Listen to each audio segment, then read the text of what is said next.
Siapa presiden Indonesia terbaik? Pertanyaan ini sering jadi perdebatan seru, ya kan? Tapi sebenarnya, setiap presiden punya kelebihan dan kekurangan masing-masing, yang justru membentuk Indonesia jadi seperti sekarang. Yuk, kita bedah satu persatu.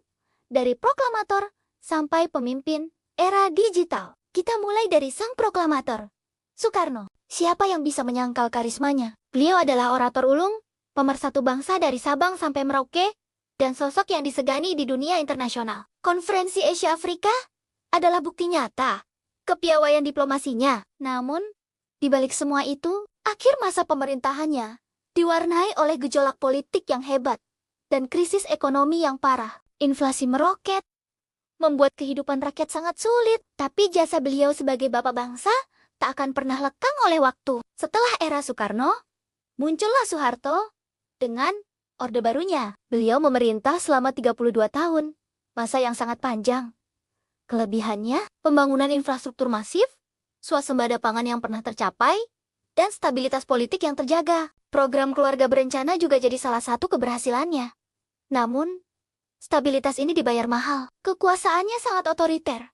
Kebebasan pers dibungkam, dan praktik korupsi, kolusi, dan nepotisme alias KKN merajalela. Era ini berakhir dengan krisis moneter dan gerakan reformasi besar-besaran. Lengsernya Soeharto membawa angin segar, reformasi yang diusung oleh B.J. Habibie. Meski masa jabatannya sangat singkat, hanya sekitar 17 bulan, beliau berhasil meletakkan fondasi demokrasi modern Indonesia. Kebebasan pers dibuka selebar-lebarnya, pemilu multipartai diselenggarakan, dan otonomi daerah mulai digulirkan. Habibie adalah sosok jenius yang visioner. Sayangnya, masa pemerintahannya yang singkat membuat banyak agenda reformasi belum tuntas, dan isu lepasnya Timur Timur menjadi salah satu catatan sejarah yang kontroversial di eranya. Selanjutnya, Indonesia dipimpin oleh seorang kiai, Abdurrahman Wahid atau Gus Dur. Beliau dikenal sebagai presiden yang humanis, menjunjung tinggi pluralisme dan hak asasi manusia. Gus Dur berani membubarkan departemen yang dianggapnya tidak efisien dan mengakui Konghucu sebagai agama resmi. Visinya melampaui zaman, namun gaya kepemimpinannya yang santai dan seringkali kontroversial dianggap lemah dalam manajemen politik. Komunikasi dengan parlemen seringkali macet, yang berujung pada pemakzulan dirinya. Tongkat estafet kepemimpinan kemudian beralih ke Megawati Soekarno Putri, presiden wanita pertama Indonesia. Tugas berat menantinya menjaga stabilitas negara posko gejolak politik era Gus Dur, dan beliau berhasil melakukannya. Indonesia relatif lebih tenang dan stabil di bawah kepemimpinannya. Ekonomi mulai pulih perlahan, namun beliau sering dikritik karena dianggap kurang komunikatif dengan publik dan media. Beberapa kebijakan strategis juga dinilai lambat diambil. Seperti dalam penanganan beberapa kasus privatisasi BUMN, era baru demokrasi Indonesia dimulai dengan pemilihan presiden secara langsung pertama kali,